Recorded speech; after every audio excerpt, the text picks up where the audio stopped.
बिहार के मुजफ्फरपुर जिले का सरैया गांव, जहां मोनू नाम का एक लड़का रहता था, वो बहुत ही आलसी था। वह एक रिया नाम की लड़की से बात करता था।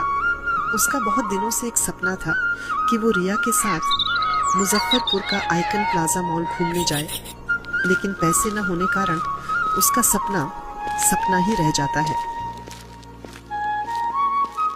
अरे रमेश भाई, कुछ पैसे होंगे क्या? क्या करोगे पैसा का? कुछ नहीं भाई, कुछ जरूरी काम था। लेकिन मोनू भी हार मानने वाला में से नहीं है। अपने दोस्तों से कुछ उधार मांगकर रिया के साथ गोबर सही चौक पर गुपचुप खियाने ले जाता है। हे भैया, 20-20 का मलाई मारकर गुपचुप देना तो भैया तीखा थोड़ा ज्यादा बनाना। उसी समय एक चोर आता है, मोनू का पैसा चुरा लेता है। मोनू को इस बात की पता नहीं रहता है। जैसे ही मोनू जेब के पॉकेट से पैसे निकलता है, वो देखता है जेब में तो पैसा ही नहीं है। अरे मेरा पैसा कहाँ?